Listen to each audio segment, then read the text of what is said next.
प्रेक्षको नमस्कार, मी Priyanka Gaikwad. Pune prime top 10 news या बातमीपत्रात तुम्हा सर्वांचं स्वागत. पुण्यातील ससून रुग्णालय पुन्हा चर्चेत आलं आहे. यावेळी एका नव्या वादाचा विषय म्हणजे ससून रुग्णालयातील MRI मशीन्स मागील 20 दिवसांपासून बंद आहे. त्यामुळे रुग्णांचे प्रचंड हाल होत आहेत. तरी याकडे प्रशासनासह कुणाचं लक्ष आहे की नाही असा सवाल स्थानिकांनी उपस्थित केला. सिंधुदुर्ग जिल्ह्यातील राजकोट किल्ल्यावरील छत्रपती शिवाजी महाराज यांचा पूर्णाकृती पुतळा कोसळल्याप्रकरणी दोषींवर कठोर कारवाई करण्याची मागणी हवेली तालुका राष्ट्रवादी काँग्रेसच्या अजित पवार गटाच्या वतीने करण्यात आली. लोणी काळभोर येथील भक्तिशक्ती चौकात राष्ट्रवादी काँग्रेसच्या पदाधिकाऱ्यांनी 29 ऑगस्टला आंदोलन केले.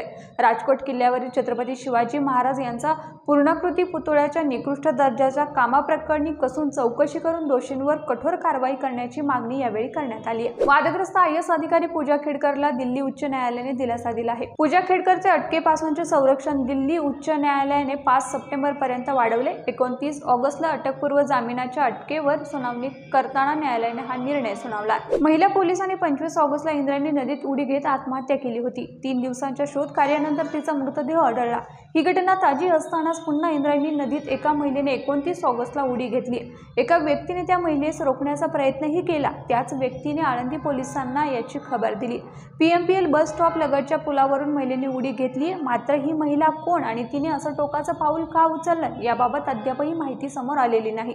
सध्या शोध कार्य सुरू असून या प्रकरणाचा अधिक तपास आळंदी पोलीस करतायत. राष्ट्रपती द्रौपदी मुर्मू यांच्या नियोजित पुणे दौऱ्याच्या पार्श्वभूमीवर सुरक्षा आणि कायदा सुव्यवस्था अबाधित राखण्यासाठी 3 सप्टेंबरला पहाटेपासून रात्री 12 वाजेपर्यंत पुणे आणि पिंपरी चिंचवड शहर तसेच ग्रामीण भागात paragliding, hot balloon safari, drone, मायक्रोलाइट aeroplane अशा खासगी अवकाश उड्डाणांना मनाई करण्याचे आदेश जिल्हाधिकारी डॉक्टर सुहास दिवसे यांनी दिले. राष्ट्रपती द्रौपदी मुर्मू यांचा पुणे दौरा अवघ्या काही दिवसांवर येऊन ठेपला असताना गणेशखिंड रस्त्याला प्रचंड खड्डे पडल्याने हा रस्ता दुरुस्ती करण्याचे आव्हान निर्माण झाले आहे.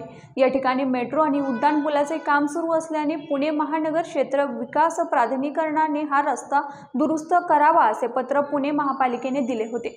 मात्र त्यांच्याकडून या कामाला विलंब होत असल्याने आता महापालिकेने या रस्त्यावरील खड्डे भरण्यास सुरुवात केली आहे. शिरूरमध्ये ओव्हरटेक केल्याने ST बस चालक आणि ट्रक चालकात बेदम मारहाण झाली. या घटनेत ST बस चालकाला ट्रक चालकाकडून बेदम मारहाण करण्यात आली असून या घटनेचा व्हिडिओ सध्या सोशल मीडियावर व्हायरल होतोय. दौंड तालुक्यातील पाटस येथे छत्रपती शिवाजी महाराज चौक येथे राष्ट्रवादी काँग्रेस शरद पवार गटाच्या वतीने राजकोट किल्ल्यावरील झालेल्या घटनेच्या निषेधार्थ आंदोलन करण्यात आले.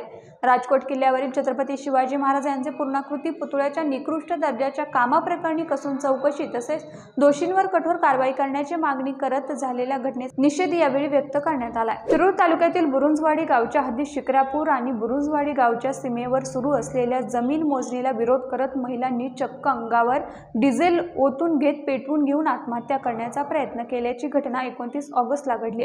पोलिसांनी वेळीच हस्तक्षेप केल्याने पुढील अनर्थ टळला. या प्रकरणी शिक्रापूर पोलिसांनी 1 पुरुष 2 महिलांवर अदखलपात्र गुन्हा दाखल केला आहे. सिग्नल बंद असताना विना नंबर प्लेट गाडी घेऊन येणाऱ्या मोटारसायकल चालकाला वाहतूक पोलीस हवालदारांनी थांबवले. गाडी बाजूला घेण्यास सांगितल्याने चालकाने 100 मीटर वाहतूक पोलीस हवालदाराला फरफटत नेले. ही घटना 28 ऑगस्टला घडली असून याबाबत वाहतूक पोलीस हवालदार चेतन सुलाखे यांनी हडपसर पोलीस ठाण्यात फिर्याद दिली असून आरोपी ऋतिक हिंगणे याला हडपसर पोलिसांनी अटक केली आहे. या बातमीपत्रात इथेच थांबतोय. मात्र तुम्ही पाहत राहा पुणे प्राईम न्यूज.